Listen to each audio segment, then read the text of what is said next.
Fun. Excellent. That's Glad to great. hear it. Oh, wonderful, we're live. Hi everyone, welcome to the Inbound Studio. I'm Moran, your host, and here with Anjali Sood, the CEO of Vimeo. Hi. Thank you so much for joining us. Thank you. It's great to be here. I want to jump right in. Vimeo had a big announcement this morning. I'd love for you to share a little bit about that and talk about some of the details. Yeah, sure. So today Vimeo launched our latest product feature, which is a new way to help businesses and brands and marketers unlock the power of video. We launched Vimeo Stock, which is a new global stock footage marketplace. It allows anyone to easily search and license some of the most amazing footage that you can use for your social media videos or your website from the best creators in the world, which is the Vimeo community. So we're launching with a collection of exclusive content. We have amazing filmmakers and storytellers who are putting out their footage for the first time. We're offering industry-leading pricing, and not just for the brands and marketers who want to license footage, but also for the creators who get to keep more money from every purchase than you can anywhere else. And we're just really excited about this. It's really a way for us to just help brands and marketers, especially a lot of the folks here at Inbound, to help you make better videos, which we know is a big pain point and one that we're committed to solving. Why is video these days in 2018 such an essential part of the marketing mix? Yeah, so I mean, there's a ton of data around video and why it is such an engaging medium.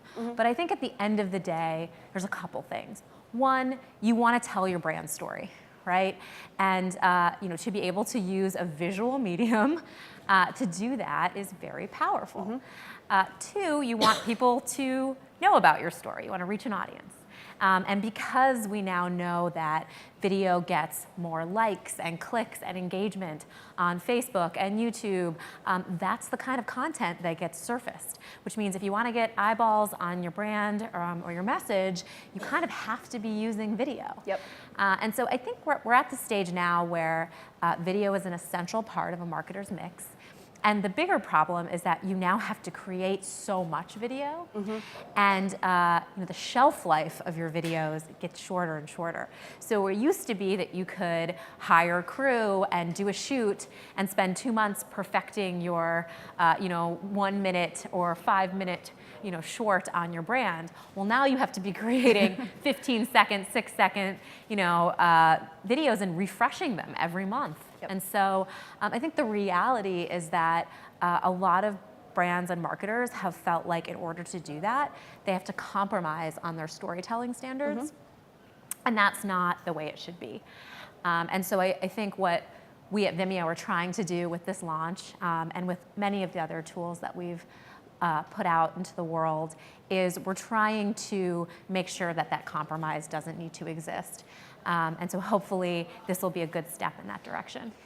You, as CEO, have an interesting take on marketing, in my opinion, having been CMO before taking that chief executive role, which is not always the most traditional path to CEO. So can you talk a little bit about your journey and how you went from CMO to CEO at Vimeo? Sure. So I actually started not as a CMO. I actually started at Vimeo as a director of marketing, believe it or not, 4 years ago.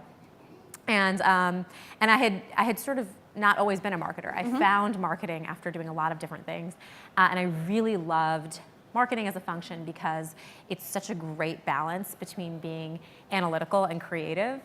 And I got to sort of exercise both sides of my brain, and so I really loved it. And I came to Vimeo to help kind of build out the marketing function.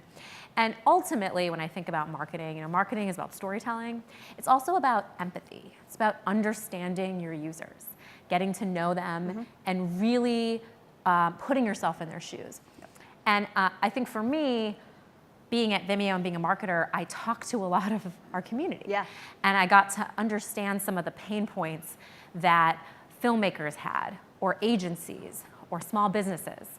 And because I got to hear those pain points, it became a lot easier to develop a point of view Yep. and a strategy that went beyond marketing, that kind of really touched on what I believed Vimeo should focus on as a platform and as a business. And so in many ways, I think the empathy that good marketers have helped me kind of come up with what I believed was the right business strategy for Vimeo. I was fortunate enough to be able to be given the resources to kind of test that strategy. And then when we decided to double down on it, I was fortunate enough to become the CEO. So I actually think that, you know, if I hadn't come in through that marketing lens, through that customer lens, Yep. I wouldn't be where I'm sitting today. In addition to all of that, you know, I'm sure there were people, maybe mentors along the way that helped shape some of that, especially since you have had a somewhat, you know, nonlinear Winding path through your career. What role has mentorship played in the work that you've done? That's a great question, and one I get asked often. One, I think, you know, partners, mentors, confidants, squads, those things are really important. Yep. Everybody has their support systems, and nobody gets anywhere on your own. So it's all very important. For me, I don't know that I ever had a lot of traditional mentors. Yep. In sort of a, you know, I could say, oh, here's the 5 people who I worked with who kind of mentored me. But I relied really heavily on my family. You know, my dad in particular, who's an entrepreneur himself. You know, I've always had a really wonderful support system where every time I've had a difficult decision to make or I just needed advice about a tough business decision, I had somebody who knew me personally who could give me advice. And so for me, that's been sort of a very effective form of mentorship. But you know, I think you can get that support from many different ways, but you do need it. Switching back a little bit to the announcement and the product that Vimeo has and everything, I know you and I, before this, talked a little bit about just like how the role of the creator has changed. Yeah. Can you just talk a bit about that and what you've seen and Sure. where it might be going in the future? Well, so when Vimeo started as sort of a safe haven on the internet for the independent filmmaker community back in 2004. And so back then, a creator was really a filmmaker, someone who, you know, video was their profession. And what we've seen over time is that technology is lowering the barriers for quality storytelling. And so what that means is you have a much more diverse range of creators. So now, it's, you know, every small business, every yoga instructor is live streaming their classes. You know, every kid is, you know, experimenting with Instagram stories. You know, there's a much more diverse range of, I think, what a creator is. And one of the things I talked about earlier in my talk at Inbound is I think that marketers are creators now. And I actually think if you want to be a good marketer, you have to be a creator. You have to know how to tell good stories. And so to me, all these sort of lines are blurring. And it's all really because of technology, and technology is kind of empowering that, and it's really exciting. And it's why I think for Vimeo, we are a creator-first platform. Everything we do is through the lens of creators. It's an exciting time for us because sort of like the number of people we can serve seems to be growing exponentially.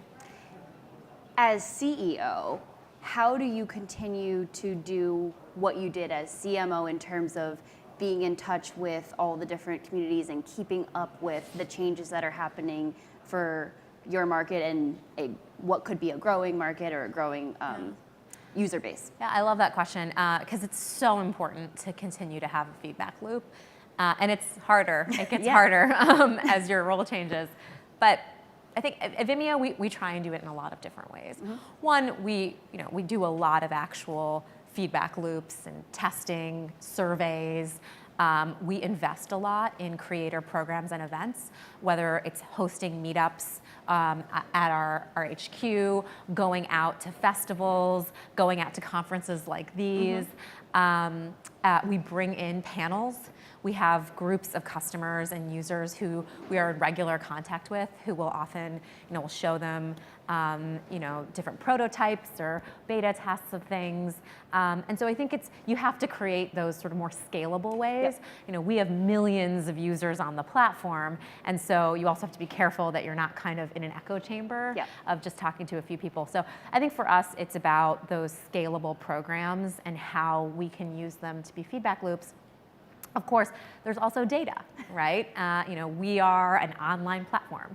So I can see literally in a given day or hour, what videos are being uploaded, what features are being used the most, where people are disengaging with the product or the website. So obviously having sort of a very tight hold on that data. Yep. And using it to glean insights about what our users are actually doing is important. Yep. But I do think you have to combine data with gut. Yep. And with just listening. Because at the end of the day, our users are human beings and they're each unique and individual. Yep. And so you can't treat everyone like a number on a spreadsheet. Is that following your gut piece of this something that comes naturally to you, or do you have to force yourself? It's a great question. That's probably one of the skills I've learned the most Yep. in the last year. I think for me, I came from a very analytical background, and I always relied on data. Data was like my backup, and it was like where I was naturally very comfortable. And it's really, I think, only in the last few years that I've realized that it's just one side of the coin, and that human side, that gut side, how very important it is.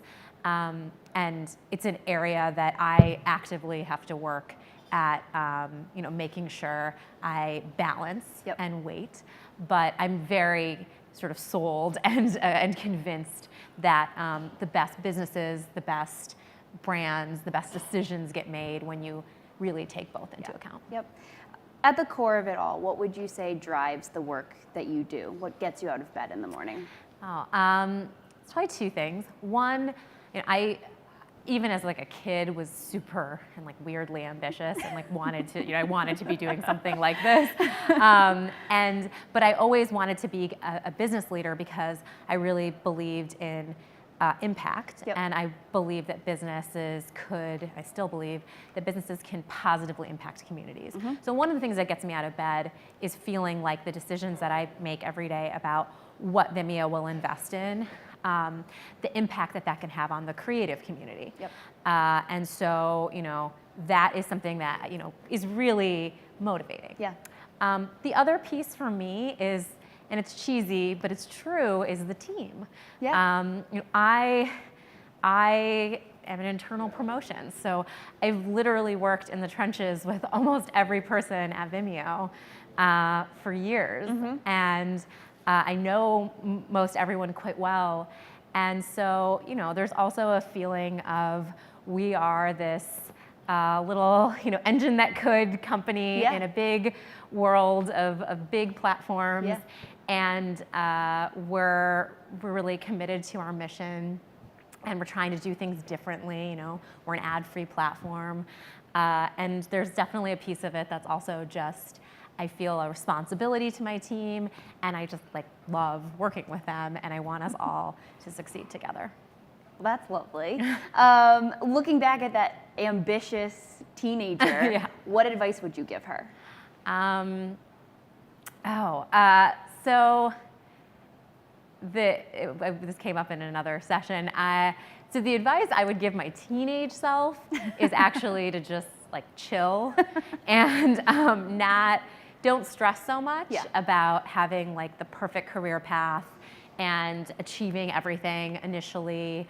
That's the advice I'd give my teenage self, because I think when you're a teenager, you think what's happening to you is everything is the end of the world, right? And I had a lot of little missteps and failures as a teenager, and then in my early 20s in my career. And I remember every time feeling like I was, I was never going to achieve what I wanted to achieve. And I literally many times wake up and pinch myself today because I can't believe that I'm here doing what I love. And I wish I could just tell that little 14-year-old, like, it's okay. Like, you're gonna have a non-linear path, and you're gonna try a bunch of things, and you're gonna make some mistakes, and but you'll get there. Yeah. And I know that doesn't happen to everybody, but I do genuinely believe that like the past is not prologue, and it's never too late to reinvent your career or find the thing that you love. I really do believe that, and I actually think now, especially in the world of technology, you see it all the time. You see businesses that sprout out of nothing. You see 21-year-olds, running billion-dollar platforms. Like, I really do think a lot of things are possible. Yeah. And so I wish I had known that maybe as a young girl, so I didn't stress out so much. Fair enough. You've been on the ballroom stage here. You've joined us here in the studio. What is the one thing that you hope to leave this inbound audience with, having spent some time with us here this morning? I think probably the biggest thing I would want to leave the inbound audience with is, because I know that most of the people here are marketers or storytellers, is one, to know that myself, I, and Vimeo have a lot of empathy for the challenges that you face, and that we are really committed to using technology and tools to help you solve them. And today's launch of Vimeo Stock is just one piece of that. There's a lot of other things that we will do and have done and will continue to do, but just know that there's a recognition that you have to tell compelling stories, and that you need more support to do that well, and that we are very committed to solving those problems. One final question. Sure. What does inbound mean to you? Like the word inbound? Sure. Oh. I guess I would say makes me think of a personal journey.